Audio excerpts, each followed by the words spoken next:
பொதுவில் Donald Trump அவர்களை ஏதோ வலதுசாரி தீவிர கருத்துக்கள் கொண்ட ஒரு தனி மனிதராக பார்ப்பது ஒன்று, மேற்குலக அந்த அதிகார அமைப்பிற்குள் நடக்கிற அடிப்படை மாறுதல்களும் அவை சார்ந்த நகர்வுகளும் அப்படின்னு பார்க்கறது ஒன்று. நான் முன்னரேயே கூட உங்களுக்கு பலமுறை நான் சொல்லியிருக்கிறேன், இது டொனால்ட் ட்ரம்ப் என்கின்ற ஒரு தனி மனிதர் சார்ந்த ஒன்றாக நான் பார்க்கவில்லை. 2ஆம் உலகப் போருக்கு பின் உருவாக்கப்பட்ட ஒரு உலக ஒழுங்கு, global order, basically liberal order என்று சொல்வோம்.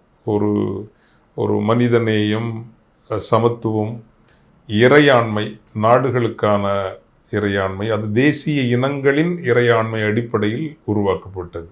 அதனால்தான் இவ்வளவு வலிமையான அமெரிக்காவுக்கு ஐக்கிய நாடுகள் இருக்கிற வாக்கும் ஒன்றுதான். வெறும் 2 லட்சம் 4 லட்சம் என்று வைத்திருக்கிற நாடுகள், என் மாலத்தீவுக்கும் ஒரே இடம்தான் அங்கு தரப்படுகிறது. ஹொண்டூராஸ் நாட்டிற்கோ கொலம்பியா நாட்டிற்கோ பொருளாதார ரீதியில் ஒன்றுமில்லாமல் இருக்கிற நாடுகளுக்கும் கூட ஒரு வாக்குத்தான். அதாவது தேசிய இனங்களின் இறையாண்மை, அந்த இறையாண்மை அடிப்படையில் நாடுகள், அந்த நாடுகளுக்கு சம மதிப்பு உலக அமைப்பில் என்கின்ற ஒரு ஒழுங்குதான் 2ஆம் உலகப் போருக்கு பிறகு பிந்தைய உலக ஒழுங்கு.